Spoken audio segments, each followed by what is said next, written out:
Look at the man astride horses, wearing plumes and carrying spears. Horses carrying drums are led by other costumed men. As we stand outside, we hear the blare of the brass band playing to the opening of the greatest show on earth.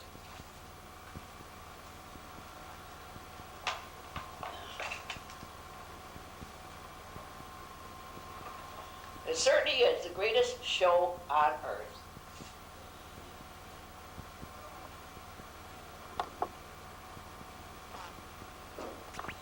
Hi folks, I just brought in some of these photographs of the pictures of the circus that I took back in 1950 at the corner of Emerson and Norman Street. They're all good photographs and you will see them shortly.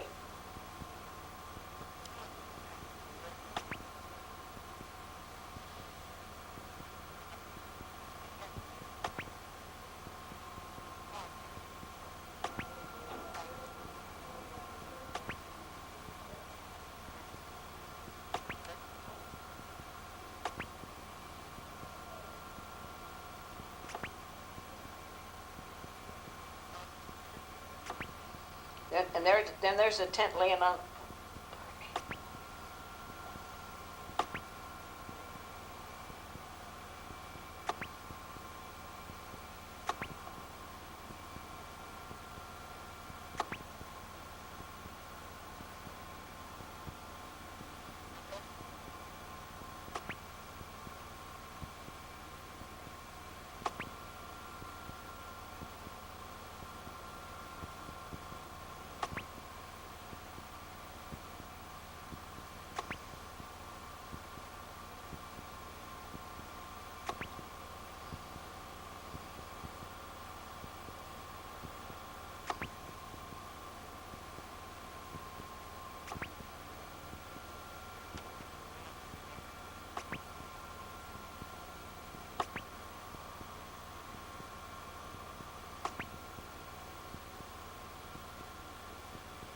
Are you ready?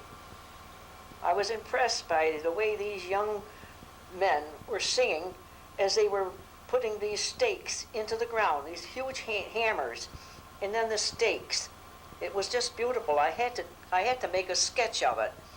And this is the little boys pulling on the tent, and you notice how his little pants are coming down. It was very impressive that day, so I made sketches of these. This is my favorite animal, the elephant. Aren't they beautiful animals? I just love them. So I had to show how these men were putting the water into the big bins for the elephants to drink. What a wonderful, wonderful day. In the year 1902, west of Borough Street was the town of Gates. This was the city line. There are some interesting things on this map. McNaughton Street did not come all the way through to Lyle Avenue. McNaughton Street turned and went to Avery Street because the General E.S. Otis estate was located right here. He evidently owned quite a bit of land because we have a Harry Otis Poole owns land there, E.S. Otis owns land there, G.T. Otis owns land there, and we have an Emerson, a Marion Emerson, and a Grace R, and a Raymond Otis own this parcel right here. If you proceed west, there was a cemetery located right next to what was called Field Street. It's now Mount Reed Boulevard, of course, north of the railroad tracks. Glyde Street, as we know it today, was called Rossug Street. Emerson, of course, was there, as was Lyle Avenue.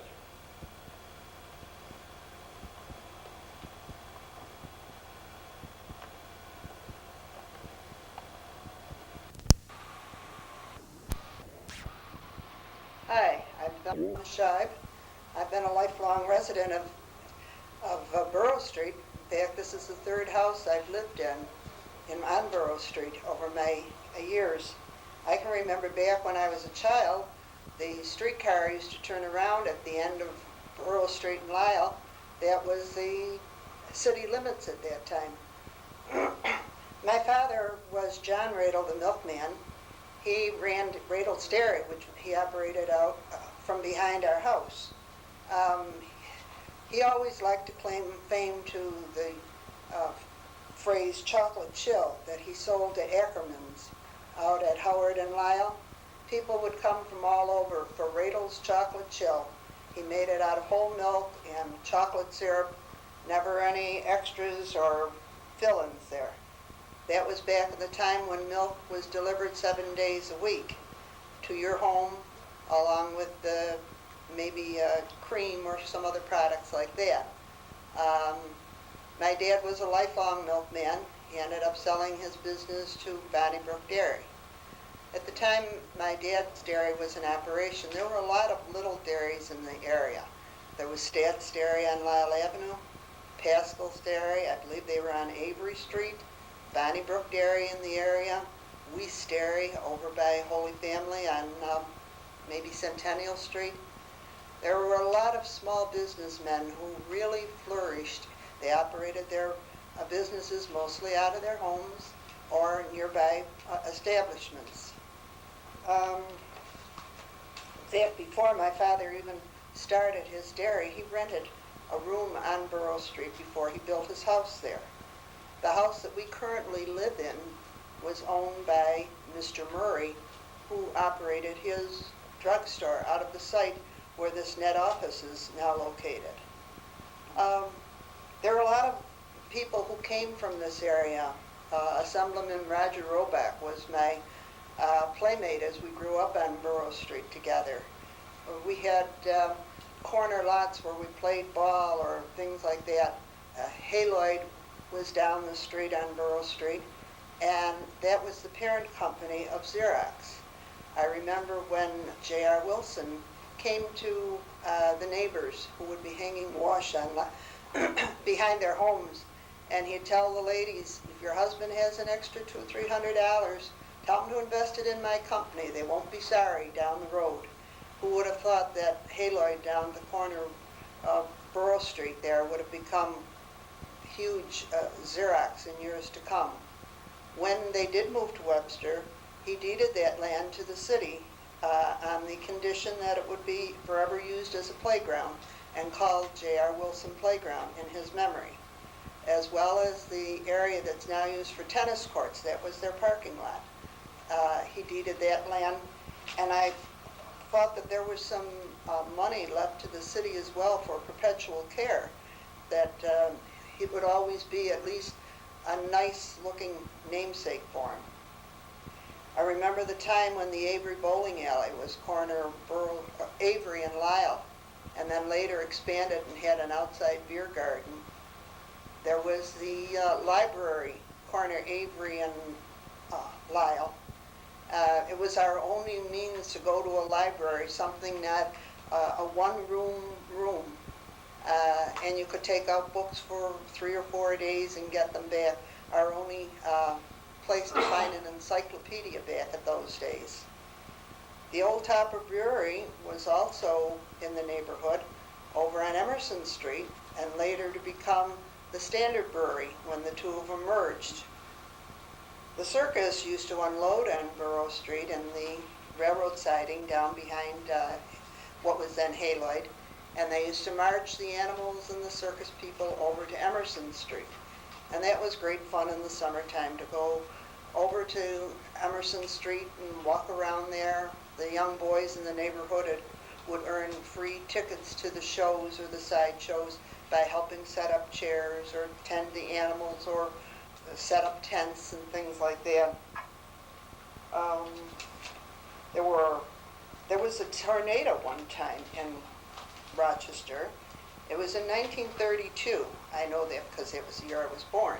And according to my mother, I was in a buggy on the front porch, and she had problems pulling the buggy back into the house.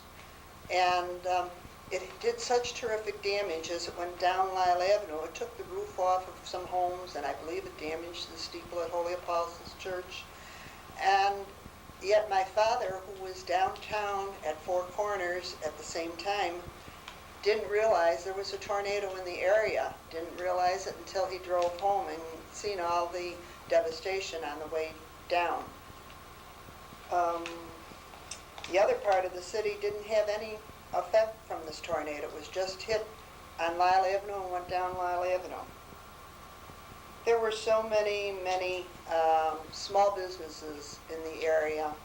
There was Lujan's gas station and Sons' restaurant, Schubert Auto Parts on Lyle Avenue, across from Hopman's. There was Eppert's store, corner Otis and Burroughs, Chinappi store, Schatzel's, Pomeraning's, Fess's drugstore, or dry goods store, excuse me, and even Castiglione's bowling alley. But that wasn't until almost quite late, until after maybe 1945 or 50 that Castiglione's came in. I can remember when Delco was still down on Lyle Avenue, down by across from Sherman Street. Very, very busy intersection with people coming and going to work. Mohegan Bakery, Fisher's Restaurant, that later became the Hofbrau House. There are so many wonderful memories here of Dutchtown and of the Lyle Otis neighborhood here. I've always been proud to be a resident here and proud to be a neighbor here. And it's nice to know that there are still some people who take pride in this neighborhood and want to see the neighborhood flourish. I was born in Sherman Street, then I moved over to Burrell Street after I married my wife. I can remember Edgerton Park as one of the big, like the Rochester Royals playing basketball there. Also, they used the arena for other things. Can't really.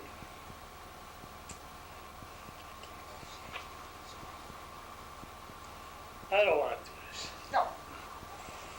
No. Now, come on now.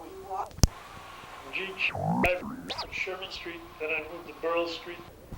I can always remember the subway, good transportation for uptown in a hurry. I also can remember the subway coming up to go to Kodak on Dewey Avenue. I can also remember the Edgerton Park for the Rochester Royals. And thought of the other events that they used to have there, the rodeo, the expo, back in them days before they moved out to Henrietta. I always walked the Holy Apostles to school from Sherman Street.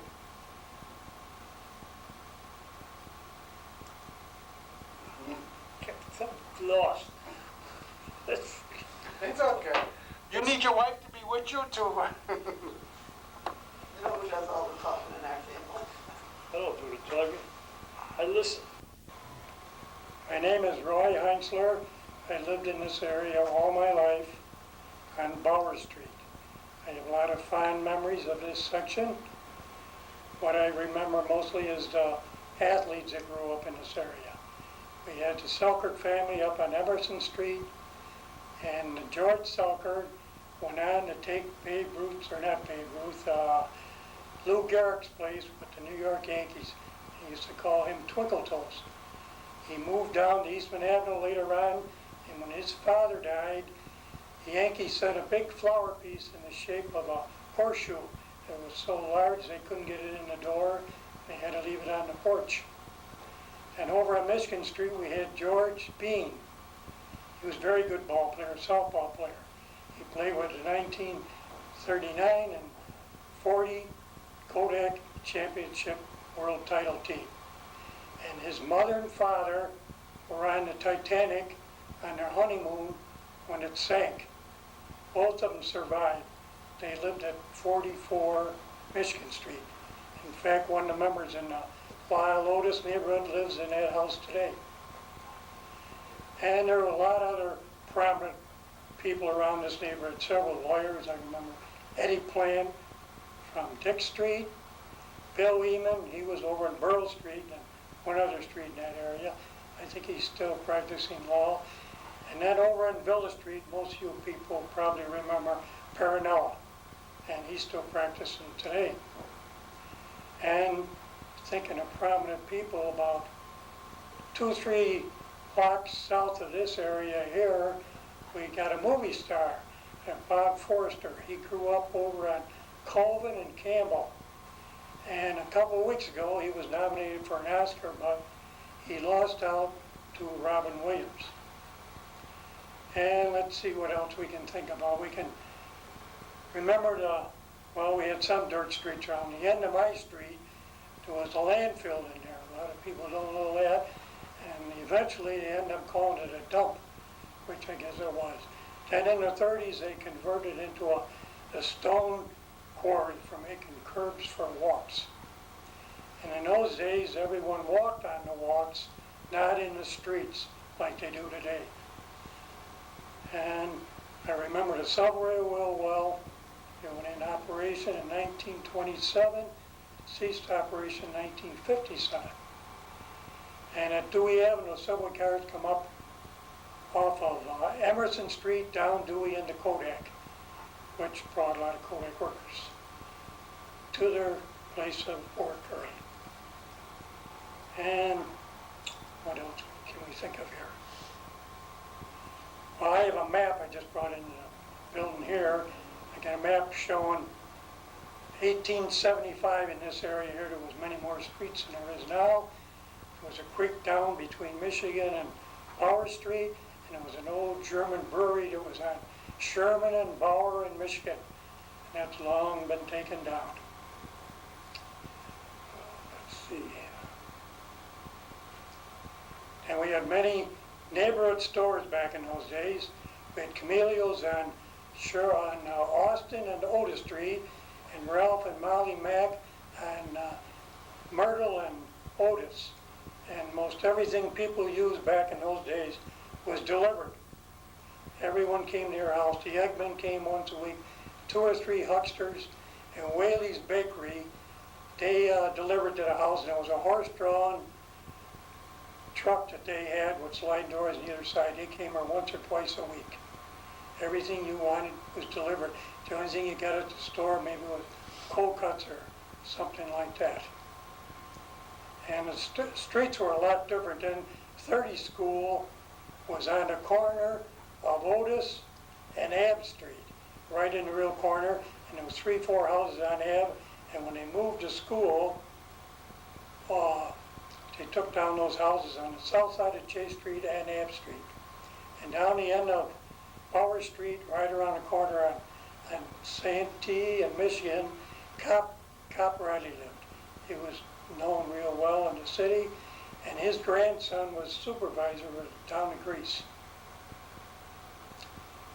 I think I've covered everything I can think of. Oh, there's one thing else I thought of, but I'm not too proud of. Over on Villa Street, we had what they called a Hillside Strangler, Bianchi. He lived in a double house opposite Delmar Street. And he was put away, that must have been 15, 20 years ago. A lot of people forgot about that. And his mother moved over on Ravine Avenue. I don't know if she still lives there or not. And getting back to baseball again, on the west end of Ravine Avenue, Johnny Antonelli lived. I think it was 398, right near the subway. And we used to get out of work once in a while there to get down and watch him. And he did real well in the big leagues and in the World Series. And there was a lot of musicians grew up in this area. There was 2 of them on Ebb Street, Catrone and the Piccolo Boy. And at 51 Ebb Street, we had Ralph DiCiotto, Ralph DiCiotto, and he became almost a vice president of Kodak. He was one step behind. He retired 3, 4 years ago. And over on Delmar Street, I remember Len Hawley grew up there, and he became quite known in the area for his music in many bands. And I think that covered just about everything I can think of.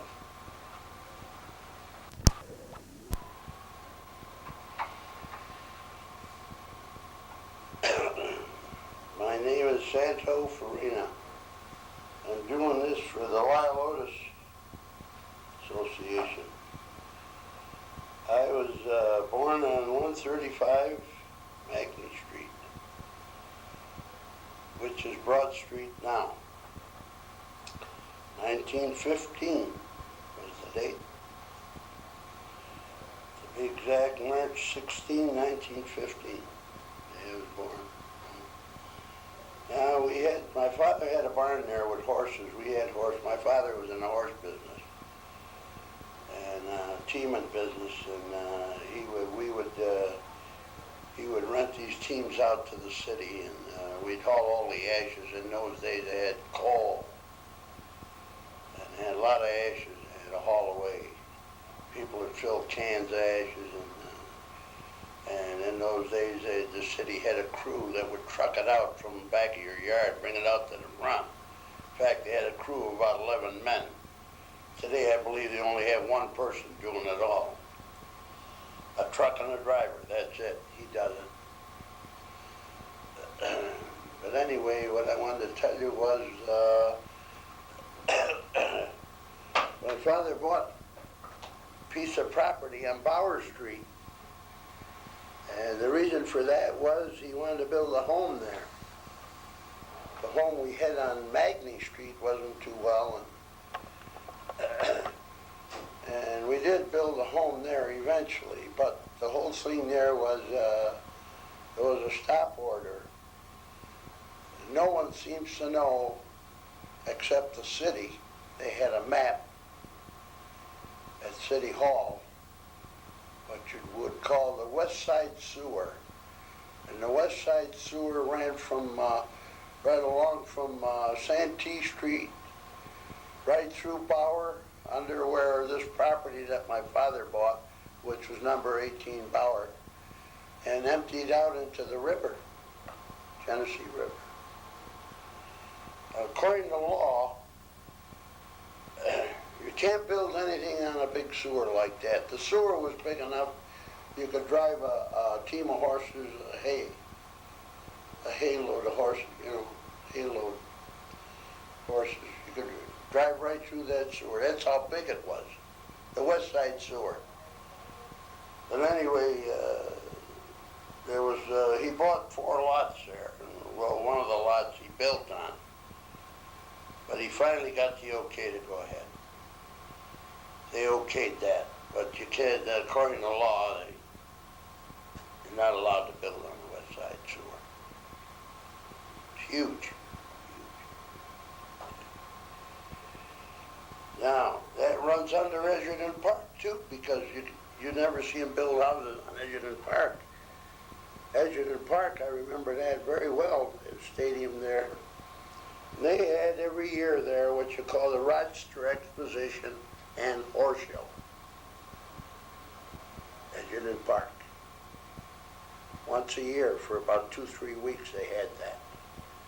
They draw a big crowd. The horse show was beautiful and everything. They had horses here from all over. Just great. They also had, cars weren't even mentioned in those days, like a boat show. They had the sports arena there for fights and all that, wrestling matches, all of that. They only had one policeman to take care of all that. And he was a number 5 police station, which was on the corner of Cameron Street and Lyle Avenue. And they didn't have no cars. The cops they had were on patrol. They had to walk the beat.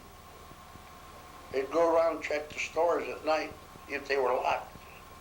Oh yeah.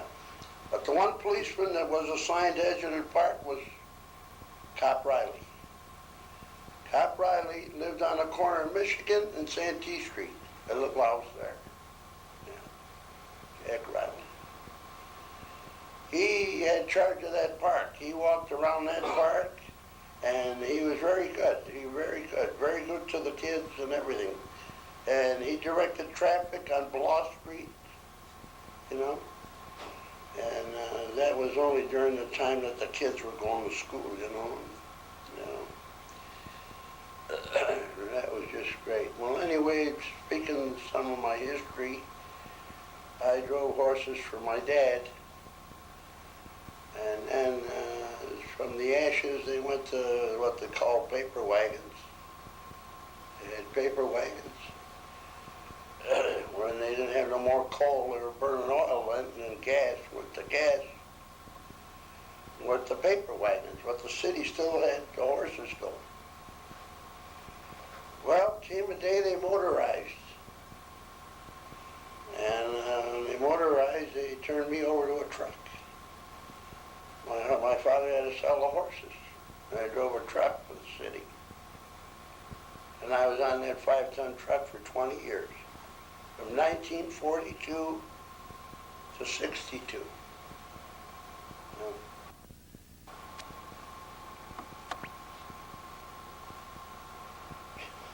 Now, around the corner from my house, which would be Michigan and Sherman Street, it's a garage now. I guess they do a lot of car repairing or whatever.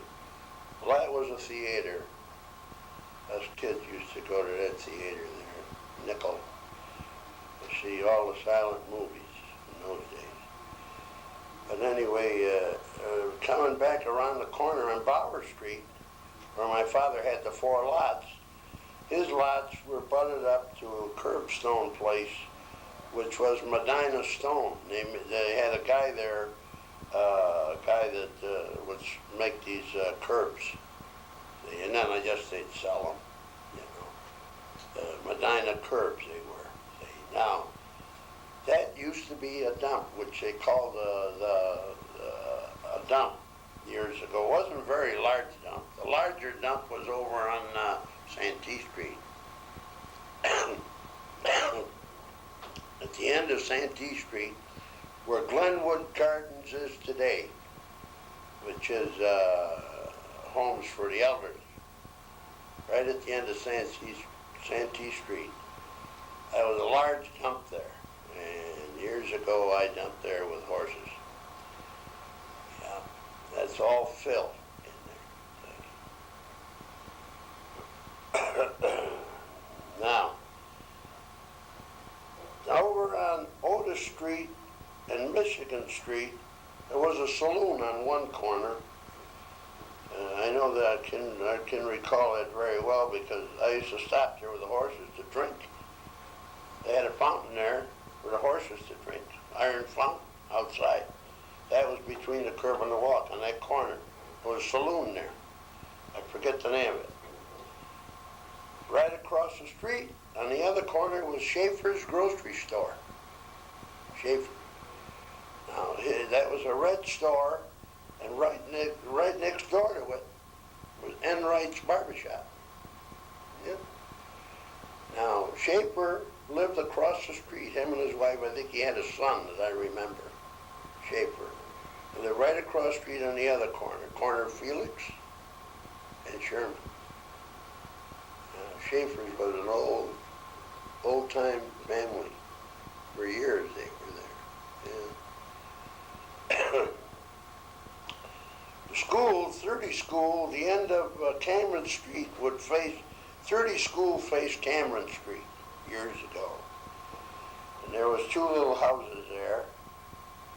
And of course they tore that all down to make a new school there. There was 30 school. I myself went to 17 school over on Saxon Street. And when I graduated from 17, I was sent to Jefferson.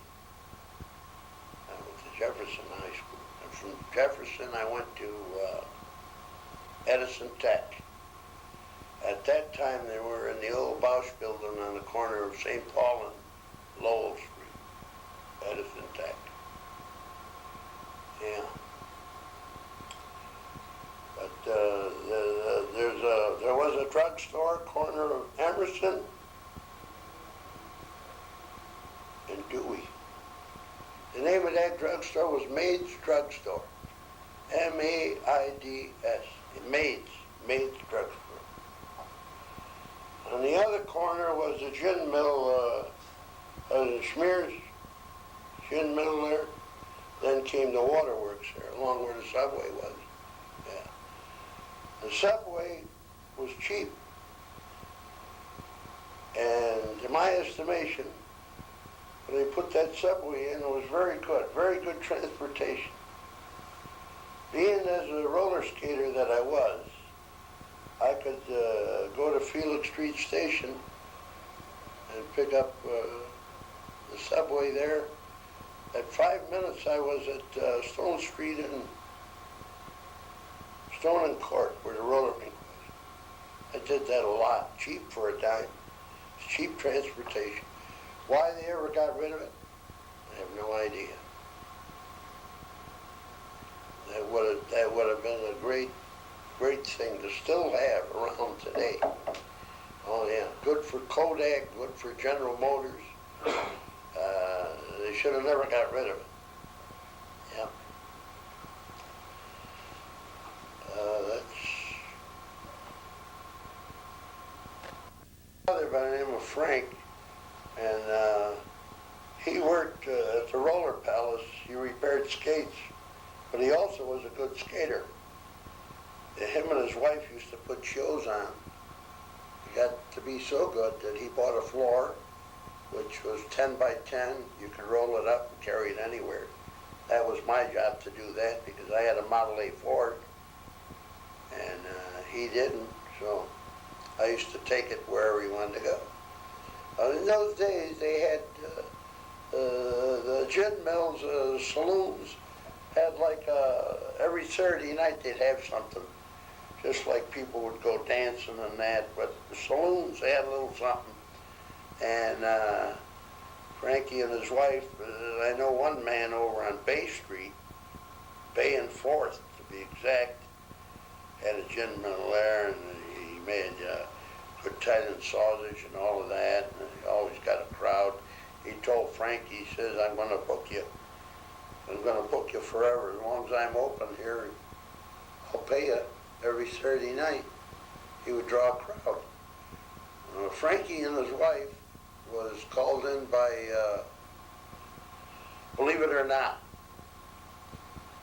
they got pictures of him, believe it or not, him swinging his wife around.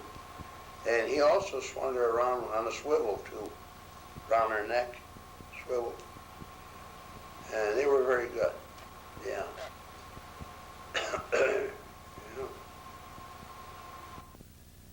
In 1918, we have some more changes.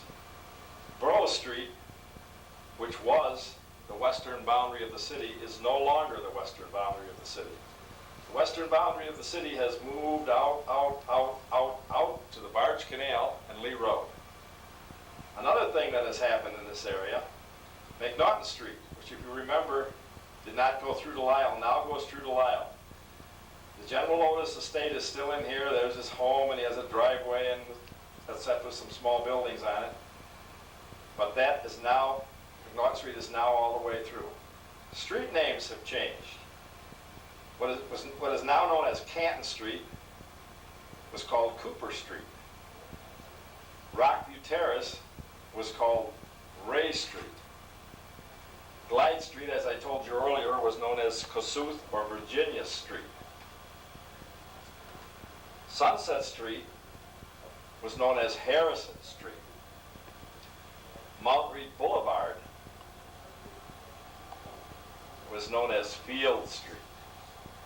Another thing that this map shows, it shows the Buffalo, Lockport, and Rochester line, which was an extension of the trolley system in the city. This used to be a trolley that would run all the way out to Buffalo. It was called the BL&R car.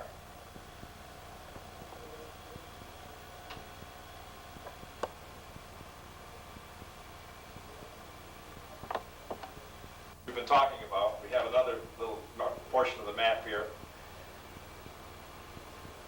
We have Lexington Avenue, we have Lee Road, we have the Barge Canal, we have Lyle Avenue, and we have Mount Reed Boulevard. This was the city line. West of Lee Road, followed the Barge Canal, and then, of course, our property, the Lyle Otis property, comes in Lyle Avenue. Some changes that now exist that exist now that didn't exist then are, this was Stenson Street, and this was Planet Street. Planet Street ran straight through to Three Rod Road. Three Rod Road is, of course, now Polaris Street. Also, Planet Street no longer runs straight through. It takes a big loop to the south. And then part way through that loop is Park Edge. And this is now where Sebastian Park is located. When we go to where Edison Tech is now located, which is in here. Colfax Street at that time was called Fisher Street. It ended at Emerson, and then there was a void, and then Colfax itself was down here. Now, of course, it runs straight through.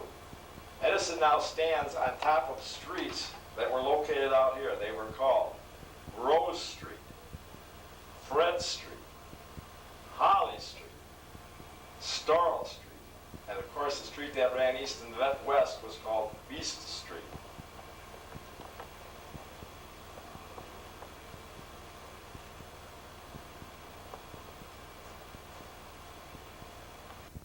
Like today. Obviously, our boundary follows the old Erie Canal bed, which is no longer there. But we can start out where we started out before, on the east side of Dewey Avenue, bounded by Bloss and Emerson, and back us over here, which you can't see. We have Jefferson Middle School. We have a little bit of recreation area, some ball diamonds, and we have the new park and recreation building located on Dewey Avenue. And then we come over and we can come down Emerson Street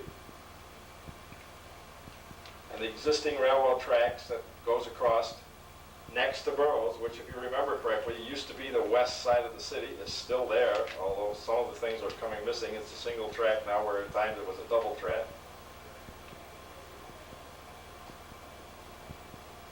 We can go all the way over here to Mount Reed Boulevard. We have a park now located where Sunset Street used to run through, and it's called the Paul Bianchi Park. And it's at the corner of Emerson and Glide Street. We keep going west. And we get over to Stetson Street, which we talked about before. One of the real changes, as I said, was in Planet Street. Planet Street, as you remember, used to go straight across through to what they call Three Rod Road, which is Polaris. Planet, as I said, takes a big loop and then comes over to Polaris Street. And right in here we have Park Edge Street, and this is Sebastian Park, right in here. As we go further west, we come to Colfax Street, which as you can see now runs straight through to what they used to call Trolley Boulevard when you got out beyond Lee Road, because that's where the old Buffalo, Lockport, and Rochester trolley used to run. We have Edison Technical High School with their football field and their rec area and their ball diamond. And we go out here and we have the General Motors plant. This brings us to Lee Road. The boundary of La Lotus is north of Lexington Avenue. It goes beyond Lee Road and it comes down till it meets the Barge Canal and swings back down to Lyle Avenue and goes all the way back in to the canal at Sherman Street.